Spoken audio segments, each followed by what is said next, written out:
우시야 왕이 죽던 해에 내가 본즉 주께서 높이 들린 보좌에 앉으셨는데 그의 옷자락은 성전에 가득하였고 스랍들이 모시고 섰는데 각기 6날개가 있어 그 둘로는 자기의 얼굴을 가리었고 그 둘로는 자기의 발을 가리었고 그 둘로는 날며 서로 불러 이르되 거룩하다 거룩하다 거룩하다 만군의 여호와여 그의 영광이 온 땅에 충만하도다 하더라. 이같이 화답하는 자의 소리로 말미암아 문지방의 터가 요동하며 성전의 연기가 충만한지라. 그때 내가 말하되 화로다 나여 망하게 되었도다. 나는 입술이 부정한 사람이요 나는 입술이 부정한 백성 중에 거주하면서 만군의 여호와이신 왕을 배웠음이로다 하였더라. 그때 그 스랍 중에 하나가 부젓가락으로 제단에서 집은 바 핀 숯을 손에 가지고 내게로 날아와서 그것을 내 입술에 대며 이르되 보라 이것이 내 입에 닿았으니 내 악이 제하여졌고 내 죄가 사하여졌느니라 하더라. 내가 또 주의 목소리를 들으니 주께서 이르시되 내가 누구를 보내며 누가 우리를 위하여 갈꼬 하시니 그때에 내가 이르되 내가 여기 있나이다 나를 보내소서 하였더니 여호와께서 이르시되 가서 이 백성에게 이르기를 너희가 듣기는 들어도 깨닫지 못할 것이요 보기는 보아도 알지 못하리라 하여 이 백성의 마음을 둔하게 하며 그들의 귀가 막히고 그들의 눈이 감기게 하라. 염려하건대 그들이 눈으로 보고 귀로 듣고 마음으로 깨닫고 다시 돌아와 고침을 받을까 하노라 하시기로 내가 이르되 주여 어느 때까지니까 하였더니 주께서 대답하시되 성읍들은 황폐하여 주민이 없으며 가옥들에는 사람이 없고 이 토지는 황폐하게 되며 여호와께서 사람들을 멀리 옮기셔서 이 땅 가운데에 황폐한 곳이 많을 때까지니라. 그 중에 10분의 1이 아직 남아 있을지라도 이것도 황폐하게 될 것이나 밤나무와 상수리 나무가 배임을 당하여도 그 그루터기는 남아 있는 것 같이 거룩한 씨가 이 땅에 그루터기니라 하시더라. 아멘. 우리 함께 읽은 본문 이사야서 6장의 말씀은 이사야가 선지자로 소명을 받은 그런 내용으로 알려져 있습니다. 본문 8절에 나와 있는 것처럼요, 주님께서 내가 누구를 보내며 누가 우리를 위하여 갈 것인가 라고 물었을 때에 이사야 선지자가 내가 여기 있나이다 나를 보내소서라고 대답하는 장면이 있기 때문이죠. 그래서 많은 사람들이 이 본문의 말씀이 이사야가 처음 선지자로 부르심을 받았던 바로 그 장면이다라고 그렇게 생각을 하고 있습니다. 그런데 여기에는 한 가지 우리가 생각해 볼 부분이 있습니다. 그것은 바로 이 이사야를 선지자로 부르고 있는 이 장면이 이사야서 1장에 나오는 것이 아니라 우리 방금 보신 것처럼 6장에 등장하고 있기 때문입니다. 이건 분명히 특이한 부분이죠. 왜 그러냐 하면 다른 선지자들은 그렇지 않았기 때문이에요. 예를 들어서 이사야서 다음에 등장하는 여러분 예레미야서의 예레미야를 생각해 보시기를 바랍니다. 예레미야가 선지자로 소명을 받은 장면은 당연히 예레미야 1장에 나와 있습니다. 그리고 본문 말씀처럼 내가 누구를 보내며 누가 우리를 위해 갈 것인가 라고 묻는 장면이 없습니다. 바로 하나님께서 직접적으로 내가 너를 여러 나라의 선지자로 세웠노라 이렇게 예레미야에게 말씀하시는 것으로 그를 세우시는 장면을 보는 것이죠. 예레미야 다음에 등장하는 에스겔서에서 에스겔도 마찬가지예요. 묻지 않으십니다. 내가 너를 이스라엘 자손에게 보내노라 라고 이렇게 하시면서 곧바로 선지자로 세우는 장면을 볼 수가 있습니다. 그리고 특별히 이런 소명 장면이 없는 여러 대부분의 선지서들은 여호와의 임하신 말씀이라는 것으로 바로 시작되는 것을 알 수가 있습니다. 그러니까 오늘 본문에 이사야와 같은 그런 경험에 이런 장면이 없다라는 것이에요. 이런 맥락에서 볼 때 이사야서에 나오는 이 이사야의 소명 장면은 분명히 특이한 부분이죠. 정리하자면 이런 것입니다. 이사야서는 다른 선지서와 마찬가지로 여호와의 말씀을 선포하는 것으로 시작을 하고는 있지만 이 소명의 장면이 뒤늦게 오늘 우리가 보는 본문 말씀처럼 6장에서야 등장한다는 점이 참 특이한 부분이다라는 것이고요. 또 다른 형식적인 면에 있어서도 그런데 이 다른 소명 장면이 등장하는 선지서들은 말씀드린 것처럼 하나님께서 직접적으로 내가 너를 선지자로 세웠다 이런 식으로 말씀을 하시는데, 오늘 본문의 말씀의 경우는 하나님께서 이 이사야에게 질문을 하시고 또 이사야가 그것을 답변하는 형식으로 등장하고 있다는 부분이 특이한 부분이다라는 것입니다. 그래서 이사야를 연구하는 많은 학자들은요, 바로 이 6장의 이 부르심의 장면이 처음 선지자로서 부름을 받는 장면이냐, 아니면 선지자로서 이미 이사야가 사역을 하고 있는 가운데에서 이렇게 주님께서 나타나셔서 그를 만나시는 장면이냐 하는 것을 두고 다양한 의견이 있었습니다. 물론 저는 여기서 어떤 것이 맞고 어떤 것이 틀리냐 하는 것을 말씀드리려는 것은 아닙니다. 그것은 우리가 알 수가 없는 부분이죠. 그런 거를 확인하고 아는 것은 그렇게 중요한 일이 아닙니다. 다만 저는 여러 정황을 봤을 때 바로 이 이사야서 6장의 장면이 처음 소명의 장면이 아니라 선지자로서 이미 사역을 하던 중에 경험했던 그런 특별한 경험이 아닐까라는 그런 생각을 하게 되었습니다. 그 이유는요, 이 내용이 1장이 아니라 한참 지나서 6장에 등장하고 있기 때문만은 아닙니다. 무엇보다도 이 사건이 있었던 이 시간적인 설명 때문에 그런데요, 여러분 1절을 보시면 이 사건이 있었던 시간적인 배경을 우리에게 알려주는 것을 볼 수가 있어요. 어떤 시간입니까? 우시야 왕이 죽던 해라 하는 것입니다. 근데 여러분 이사야서 1장 1절을 보시면 선지자 이사야가 활동했던 시기에 대한 기록이 있는데요, 거기는 뭐라고 되어 있느냐면 유다 왕 우시야와 요담과 아하스와 히스기야 시대에 활동했다라고 이렇게 기록을 하고 있어요. 그러니까 이 말은 우시야가 살아 있었던 동안에도 이사야가 이미 선지자로 활동하고 있었다라는 것을 우리는 추측해 볼 수 있는 그런 내용이라 하는 것입니다. 그렇다면 본문의 사건은 이사야가 이미 선지자로 활동하고 있었던 그 시기에 나타나셔서 하나님께서 사역에 대한 또 다른 차원으로 그를 부르고 계시는 장면이다라고 우리가 생각할 수 있다라는 것입니다. 그런데 여러분 이것은 전혀 이상한 그런 내용이 아니에요. 성경을 보시면 이런 내용은 얼마든지 있습니다. 대표적으로 여러분 베드로를 생각해 보시기를 바랍니다.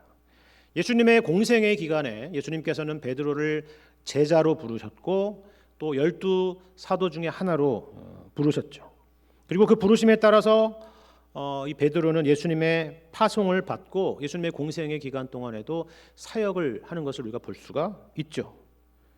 하지만 여러분 우리가 알다시피 요한복음의 제일 마지막 장인 요한복음 21장의 말씀을 보시면 부활하신 예수님께서 베드로에게 나타나셔서 동일한 부르심이지만 또 다른 차원의 부르심으로 그를 부르시고 사명을 맡기시는 장면을 우리가 볼 수가 있는 것입니다. 여러분도 마찬가지일 거라 생각을 합니다. 처음에 예수님을 만나고 또 구원의 은혜를 경험하고 교회를 섬기며 또 주님의 일을 감당하던 때와 지금은 여러 가지로 다른 부분이 있을 것입니다. 뜨거워졌느냐 차가워졌느냐라는 그런 차원의 말씀을 드리는 것이 아니에요. 신앙의 깊이에 따라 그리고 하나님을 알아감에 따라서 부르심과 섬김에 대한 이해가 아마 달라졌으리라 하는 것입니다.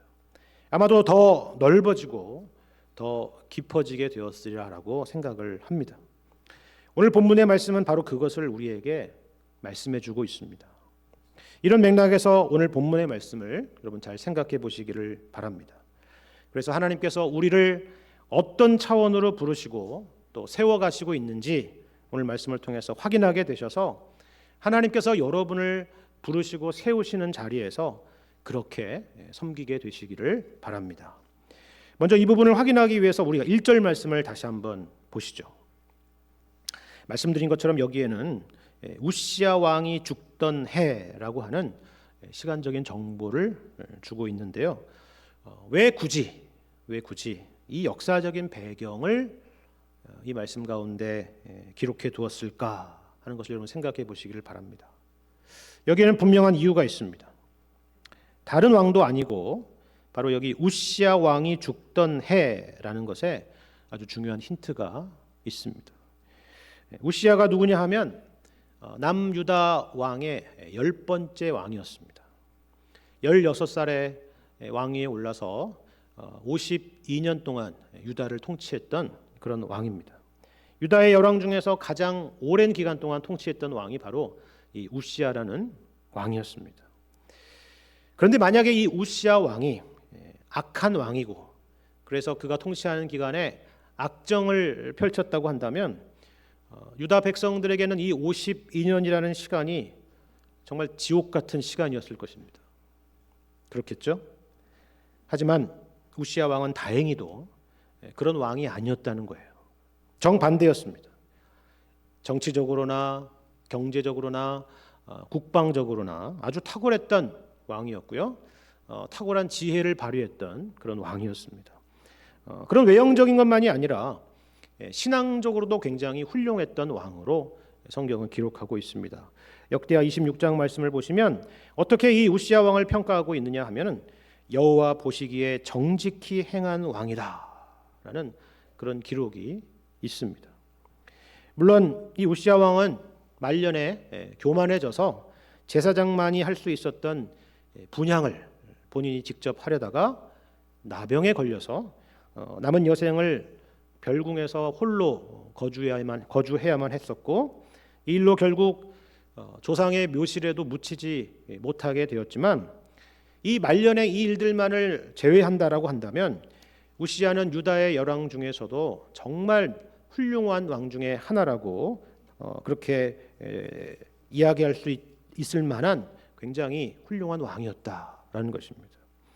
이런 왕이 유다를 통치하고 있었기 때문에 주변의 나라들도 바로 이 유다를 함부로 할 수가 없었겠죠. 그야말로 부국강병의 시대 그리고 태평성대의 좋은 시절이었다 하는 것입니다. 그런데 여기 1절에 보시는 것처럼 바로 그 우시야 왕이 죽고 만 것입니다. 더군다나 이 우시야의 통치 말기에는 아수르의 디글랏 블레셋 3세라는 왕이 굉장히 강성해져서 호시탐탐 어떻게 하면 남하할 수 있을까, 팔레스타인 땅을 먹을 수 있을까라고 생각했던 그런 상황이었는데요. 국가적으로 큰 위기의 상황을 만난 것입니다. 이런 상황 속에서 본문의 이사야는 성전에 있었던 것이죠. 이사야가 과연 이 성전에서 무엇을 하고 있었을까? 무슨 기도를 하고 있었을까라고 하는 것은 사실 굳이 말씀을 드리지 않아도 우리는 충분히 상상할 수 있을 것입니다. 우리도 그러지 않습니까? 평소에는 하나님을 그렇게 간절히 찾지 않습니다. 평소에는 우리의 관심이 영적인 것에 별로 없죠. 믿지 않는 사람들에 대한 이야기가 아닙니다. 믿는 우리가 그렇다는 것입니다. 하지만 찬송가의 가사처럼 세상에 믿던 모든 것들이 끊어지는 것들을 경험할 때, 경제적으로 파산을 하거나 정말 소중하게 여기던 것을 잃어버리게 되었을 때, 아니면 정말 소중하게 여기던 사람을 잃게 되었을 때, 원치 않는 질병으로 생사의 위기를 만나거나 그와 같은 위기를 경험하는 가족이 있을 때, 우리는 그런 위기를 경험하게 되면 세상을 바라보는 눈은 분명히 이전과는 확연히 달라지게 되는 것이죠. 이사야와 같이 국가적인 위기의 상황에서도 마찬가지가 아니겠습니까? 우리나라가 우크라이나나 지금의 이스라엘 같이 끔찍한 전쟁 중에 있어서 가족들과 연락도 닿지 않고 가족들의 생사를 알 수도 없고 정든 고향을 떠나서 피난길에 오르거나 난민의 행렬에 참여하게 된다면 그렇지 않았던 평화로운 시대의 세상을 바라봤던 시각과는 분명히 다르게 세상을 바라보게 될 것입니다. 흥미로운 것은요, 한국교회 역사 가운데서 특별히 성경 중에서 요한계시록의 말씀을 가장 사랑했던, 요한계시록 말씀이 가장 사랑받았던 시절이 있었습니다. 그럼 그때가 언제일 것 같습니까? 바로 일제 강점기였습니다. 지금처럼 평화롭던 시기가 아니었습니다.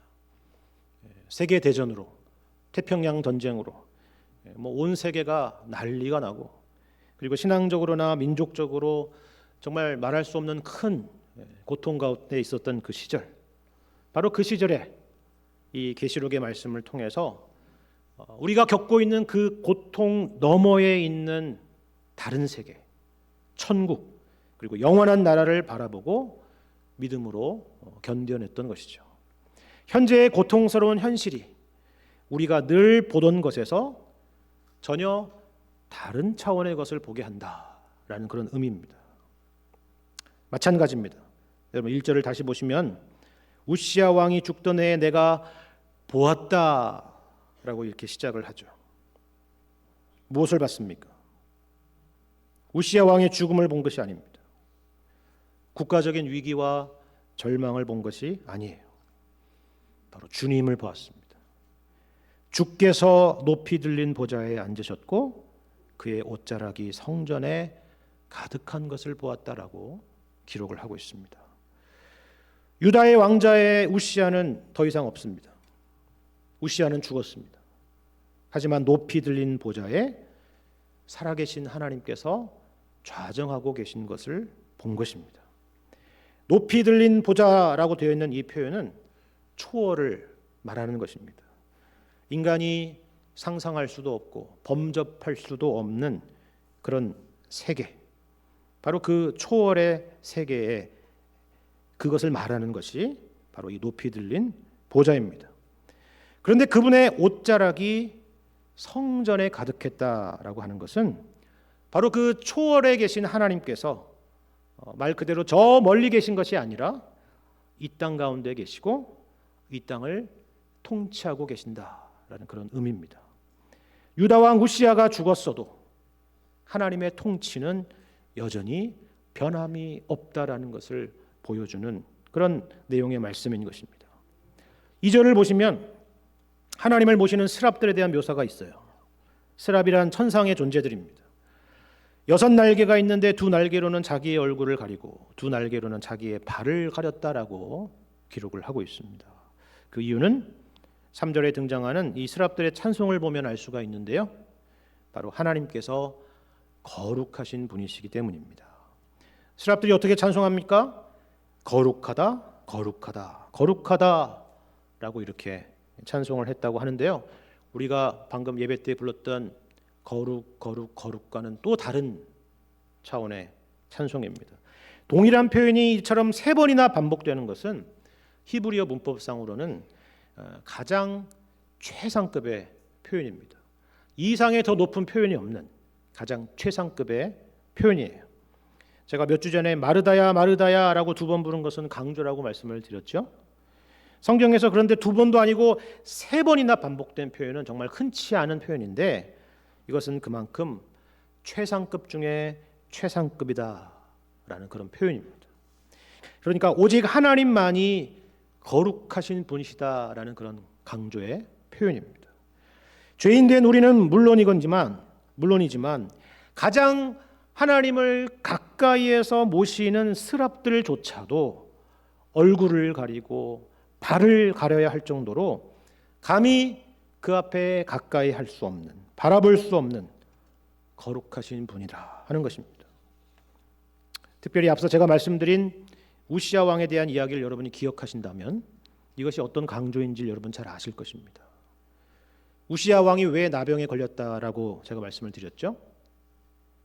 그것은 제사장만이 드릴 수 있는 분향을 하려다가, 다시 말해서 그가 거룩하신 하나님께 접근을 하려다가 그렇게 된 것입니다.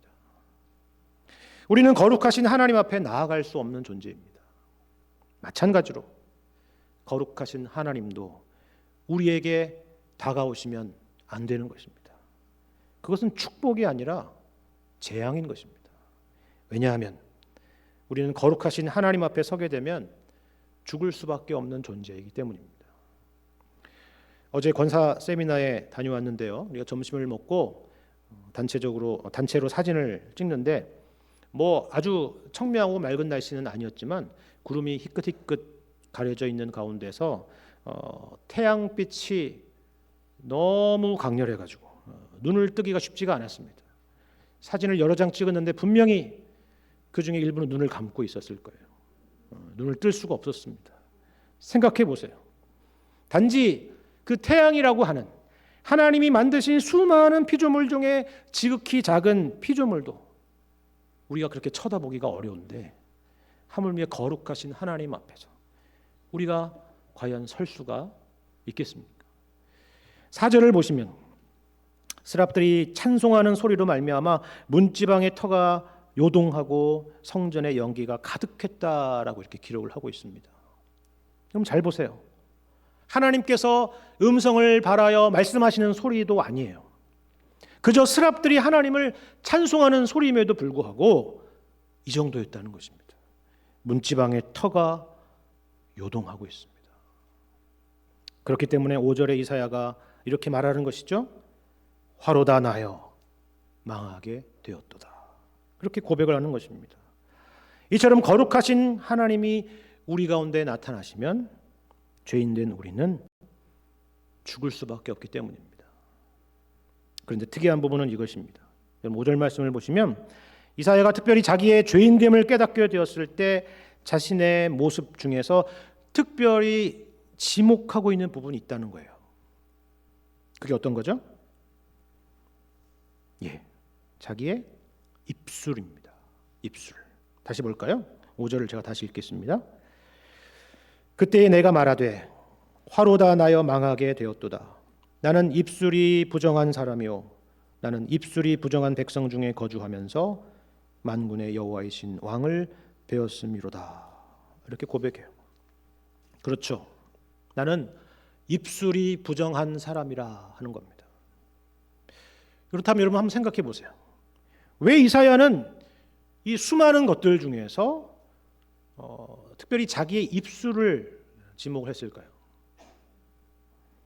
물론 이 말은 이사야 자신이 다른 모든 것은 나는 깨끗하고 문제가 없는데 입술이 문제다라고 말하고 있는 것은 아닙니다. 그렇지 않겠습니까? 그런데 지금 이사야는 머리를 회개하는 것도 아니고 손과 발을 회개하는 것도 아니고 눈과 귀를 회개하고 있는 것도 아닙니다. 입술을 회개하고 있죠. 입술을. 여러분 이것은 어떤 의미일까요? 물론 입술은 마음의 반영입니다. 마음의 생각이 말로 드러나고 나타나기 때문이죠. 하지만 그렇다면 마음을 회개해야 되겠죠. 내 마음이 심히 부패한 자입니다. 부정한 자입니다. 라고 해야 되겠죠. 시편 51편의 다윗처럼 말입니다. 그런데 마음을 회개하지 않았습니다. 입술을 회개하고 있어요. 여러분 이것은 어떤 의미일까요? 우리는 보통 회개의 기도를 할 때 총체적으로 기도할 때가 있습니다. 회개합시다. 그러면 그렇게 기도하죠. 주님, 제가 죄인입니다. 제가 잘못했습니다. 머리끝부터 발끝까지 죄인이 아닌 게 없습니다. 이런 거 있잖아요. 그렇죠. 마치 어떤 거랑 비슷하냐면 어떤 아이가 잘못을 했습니다. 그래서 엄마 아빠가 다그치는 것이죠. 너 왜 이렇게 잘못했어? 라고 얘기하면 아이가 울면서 잘못했다고 얘기하는 거예요. 뭘 잘못했어? 라고 물어보면 구체적으로 얘기는 안 하고 그냥 잘못했다고 계속 우는 겁니다. 어떤 건지 아시겠죠? 맞습니다. 그처럼 우리가 총체적인 그런 기도, 그러니까 총체적인 회개의 기도를 하다 보면 사실 구체성을 놓칠 때가 있습니다. 아니 더 정확히 말하자면요, 총체적인 회개 속에 우리의 구체성을 숨길 때가 있죠. 그렇지 않습니까? 하지만 이사야는 그러지 않았다는 겁니다. 생각해 보세요. 여러분 선지자에게 있어서 제일 중요한 게 뭐예요? 입이죠. 말입니다. 입술입니다. 왜냐하면 하나님의 말씀을 입술로 선포하기 때문입니다. 제가 앞서서 이 이사야가 처음 부르심을 받은 것이 여기 6장이 아마도 아닐 것이다 라고 말씀드린 또 다른 이유가 바로 이것입니다. 이사야는 이미 그 일을 해오고 있었어요. 우시야 왕이 죽기 이전부터 그 일을 하고 있었습니다. 특별히 본문 바로 앞에 등장하는 이사야서 1장부터 5장까지의 내용을 여러분 한번 보시길 바라요. 그가 선포했던 메시지를 여러분 보시기를 바랍니다. 유다 백성들의 죄를 아주 신랄하게 지적하는 내용들이 그 안에 있습니다. 물론 이 말씀은 여호와께서 이사야 선지자에게 선포하라고 주신 말씀입니다. 이사야 자신의 말이 아니에요. 하지만 오늘 본문에 이 이사야 선지자의 이 고백은 자신이 하나님의 말씀을 선포할 때 항상 선한 동기로 그렇게 하지 않았었다는 것을 보여주는 것이죠. 정말 그럴 수가 있을까요? 하나님의 말씀을 선포하는데 선포되는 말과 생각과 행동이 다 따로일 수 있을까요? 물론요. 당연히 그럴 수 있습니다. 여러분, 예수님께서 바리새인들의 문제에 대해서 제자들에게 가르쳤던 말씀을 기억해 보시기를 바랍니다. 마태복음 23장에 보면 이런 말씀이 있어요. 그러므로 무엇이든지 그들이 말하는 바는 행하고 지키되 그들이 하는 행위는 본받지 말라. 그들은 말만 하고 행하지 아니하느니라. 이렇게 말씀합니다. 바리새인들이 말하는 것, 그들이 가르치는 것, 그것은 당연히 율법이고 하나님의 말씀이죠. 그것이 잘못된 것은 없습니다. 하지만 그들이 가르치는 것과 행동하는 것, 그리고 생각하는 것은 전혀 다른 것이죠. 그래서 예수님은 그들을 무엇이라 말했습니까? 외식하는 자라, 이렇게 말씀하신 것입니다. 저 또한 말씀을 가르치는 목사로서 이 위험성을 늘 생각합니다. 하나님의 말씀을 선포하지만 이것이 때로는 얼마나 좋지 않은 마음의 동기로 행할 수 있는 일인가를 너무나도 잘 알고 있기 때문입니다. 멋진 목소리로 온갖 심각한 표정을 지어가면서 설교할 수 있지만 정작 이 말씀이 나 자신은 비껴나가는 그런 설교를 얼마든지 할 수가 있는 것입니다. 꼭 말씀만을 말하는 것이 아닙니다. 여러분 자신들도 한번 생각해 보세요. 우리는 하나님이 우리 각자에게 주신 재능과 은사와 물질과 시간을 주님의 일에 헌신하며 드리죠. 달란트 비유에 등장하는 말씀처럼 하나님의 것을 맡은 청지기로서 그 일들을 합니다. 하지만 가장 잘 할 수 있는 것, 가장 내가 자랑스러워하는 것, 가장 자신 있어 하는 일들로 교회를 섬기면서 거기에 우리 마음에도 악한 동기들, 그리고 자기 중심성과 같은 것들이 숨어 있을 수 있는 것입니다. 그것에 대한 대표적인 증상을 가르쳐 드리겠습니다. 대표적인 증상이 뭐냐면요, 화를 내는 것입니다. 내가 섬기는 일이 내 뜻대로 되지 않을 때, 내가 원하는 대로 움직이지 않을 때 우리는 화를 내게 되죠. 내가 내 것으로 이것까지 이렇게까지 했는데 왜 내가 생각하는 대로 되지 않는지 그렇게 성질을 부리게 되는 것이죠. 속으로 그렇게 생각하든 겉으로 표출하든 그렇게 하는 것입니다. 이사야도 그러지 않았을까요? 그가 선포하는 회개의 메시지에 얼마나 많은 사람들이 반응했으리라고 여러분 생각하십니까? 아마 일부는 반응했을 수도 있습니다. 하지만 대부분은 그 이사야의 메시지에 반응하지 않았을 겁니다. 그리고 그 차갑고 냉담한 유다 백성들의 반응을 보고 이사야는 얼마나 좌절하고 절망하고 화가 났겠습니까? 이사야는 거룩하신 하나님 앞에서 그의 내면에 있는 죄악을 보게 된 것입니다.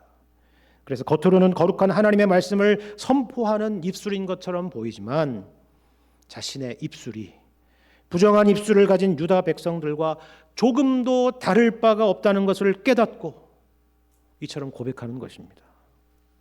우리가 하나님 앞에 우리 자신을 정직하게 세우게 될 때, 우리가 하나님을 진정으로 만나게 될 때에 발견하게 되는 그런 것들입니다. 여러분 6절과 7절을 보시면 바로 그때에 이런 일이 있었다라고 말씀하고 있습니다. 6절 말씀. 그때에 스랍 중에 하나가 부젓가락으로 제단에서 집은 바 핀 숯을 손에 가지고 내게로 날아와서 그것을 내 입술에 대며 이르되 보라 이것이 내 입에 닿았으니 내 악이 제하여 졌고 내 죄가 사하여 졌느니라 하더라. 스랍 중에 하나가 제단에서 숯을 가져와서 이사야의 입술에 대었다라고 말씀하고 있죠. 근데 우리는 7절에 하반절이 있으니까 이것이 뭐 치유나 회복에 대한 것이라고 우리가 바로 손쉽게 생각할지 모르겠지만 여러분 사실 생각해 보세요. 이것은 그런 의미가 아닙니다. 여러분 누군가 여러분에게 뜨거운 숯을 들고 날아오고 있다라고 한다면 그리고 그것을 여러분의 입술에 대려고 하고 있다라고 한다면 그 자리에서 그 누구가 그것을 기뻐하고 환영하겠습니까? 피하려고 하겠죠. 그렇지 않습니까? 이것은 분명히 심판에 대한 것이기 때문입니다. 성경에서 불은 하나님의 심판을 상징하는 것이기 때문입니다. 그런데 보시는 것처럼 이사야는 화상을 입거나 죽지 않았습니다. 심판을 받지 않았어요. 왜 그랬을까요? 이사야가 회개를 잘했기 때문에요? 진심을 다해서 회개를 했기 때문에요? 그렇지 않습니다. 무슨 일이 일어난 것입니까? 여러분 7절 하반절을 다시 한번 잘 보세요. 입술이 고쳐졌다는 얘기가 아니에요. 뭐라고 합니까? 내 악이 제하여졌고 내 죄가 사하여졌느니라 라는 말씀입니다. 입술의 회복이 아니에요. 육체의 회복이 아니라 죄에 대한 용서와 회복입니다. 여러분 이것이 무엇을 상징하는지 아시겠습니까? 바로 예수 그리스도의 속죄를 상징하는 것입니다. 여러분 이 불이 어디서 왔는지를 보시면 알아요. 이 불이 어디서 왔습니까? 6절의 말씀처럼 제단에서 가져온 숯불이에요. 제단에서. 속죄와 용서의 희생 제물이 드려지던 그 제단에서 가져온 숯불입니다. 그러니까 바로 우리 죄를 위해서 속죄의 제물이 되신 예수 그리스도의 십자가의 구속을 상징하는 것이죠. 그렇기 때문에 우리가 잘 아는 요한일서 말씀에 이런 말씀이 우리에게 적용이 되는 것입니다. 만일 우리가 우리 죄를 자백하면 그는 미쁘시고 의로우사 우리 죄를 사하시며 우리를 모든 불의에서 깨끗하게 하실 것이다 라는 말씀입니다. 그렇습니다. 우리가 우리 죄를 주님 앞에 진실되게 자백하면 예수 그리스도 안에서 주님은 우리에게 용서와 회복의 은혜를 허락해 주실 것입니다. 그리고 우리를 다시 본래의 자리로 세우시는 것을 볼 수가 있어요. 8절 말씀 보세요. 이어지는 말씀 8절.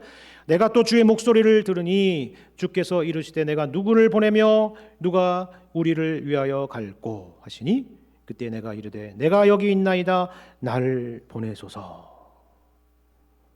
놀라운 말씀이죠. 우리는 우리가 어떤 일에 부족함을 깨닫고 못난 것을 발견하고 죄악된 것을 발견하고 실패하게 되면 이제 다시는 그 일을 하기가 싫을 거예요. 그렇지 않습니까? 차라리 다른 일을 주셨으면 하죠. 그렇죠? 하지만 하나님께서는 본문의 이사야처럼 다시 그 일에 우리를 세우시는 것입니다. 우리가 실패했던 그 일에 다시 세우시는 것입니다. 그런데 이번에는 명령하여 강압적으로 세우시는 것이 아니라 마치 부활하신 예수님께서 베드로에게 나타나서 내가 나를 사랑하느냐라고 세 번 묻고 그의 그 사명을 맡기신 것처럼 자발성에 호소하고 있습니다. 연말이 되면 교회는 내년도 각 부서를 섬길 일꾼들을 세우느라 정신없는 시간을 보내게 되죠. 누군가는 쫓아다니고 있고 누군가는 도망다니고 있습니다. 하지만 사람의 부름이 아니라 하나님의 부르심이라는 것을 생각하시기를 바랍니다. 부족한 것을 알고 상처가 있는 것도 알고 있습니다. 실수가 있는 것도 알아요. 하지만 예수님께서 우리의 죄를 용서하시고 우리를 회복시키셔서 우리를 그 동일한 자리에 부르고 계신다라는 사실입니다. 대단하고 거창한 일을 하라는 것이 아니에요. 열매가 있고 눈에 띄는 성과를 만들어내라고 말씀하시는 것도 아닙니다. 주님께서 하시고자 하는 그 일에 충성된 자가 되라고 하시는 것입니다. 바로 이 말씀과 같습니다. 여러분 9절과 10절을 보십시오. 아주 이상한 사명입니다.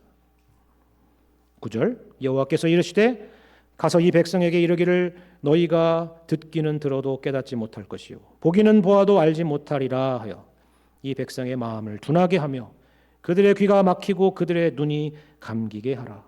염려하건대 그들이 눈으로 보고 귀로 듣고 마음으로 깨닫고 다시 돌아와 고침을 받을까 하노라 하시기로.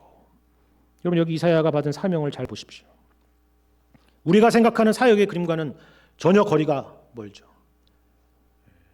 성공적인 사역, 열매가 있는 사역이 아니라 실패하는 사역입니다. 사람들은 귀를 막고 눈을 감을 것입니다. 그래서 이사야는 이렇게 묻습니다.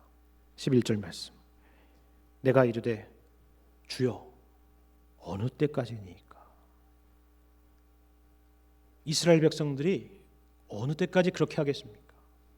1년입니까? 2년입니까? 10년입니까? 그렇게 묻죠. 그렇게 물었더니 주께서 대답하시되 성읍들은 황폐하여 주민이 없으며 가옥들에는 사람이 없고 이 토지는 황폐하게 되며 여호와께서 사람들을 멀리 옮기셔서 이 땅 가운데 황폐한 곳이 많을 때까지니라. 그 중에 10분의 1이 아직 남아있을지라도 이것도 황폐하게 될 것이나 밤나무와 상수리 나무가 배임을 당하여도 그 그루터기는 남아있는 것 같이 거룩한 씨가 이 땅에 그루터기니라 하시더라. 그렇습니다. 이것은 앞으로 유다 땅에 닥칠 환난에 대한 예언이에요. 그들이 끝까지 하나님의 말씀을 듣지 않고 거부하게 되다가 아수르로 인해서 그 땅은 황폐하게 될 것이고 후일에 마침내 예루살렘은 바벨론에 의해서 유린되고 파괴되고 이스라엘 백성들은 바벨론의 포로로 끌려가게 될 것을 내다보는 그런 말씀인 것입니다. 하지만 그 가운데서 하나님은 여전히 일하고 계시고 있다라는 말씀으로 마무리되고 있습니다. 그리고 이것은 이후에 이사야서에 등장하는 메시아에 대한 예언으로 이어지는 것이죠. 그런데 여러분 이 말씀을 사역적인 차원으로 한정해서 보자면 이런 거예요. 이사야의 생애 동안의 사역이 당장 어떤 눈에 보이는 선한 결과로 이어지지는 못할 것이라는 말씀입니다.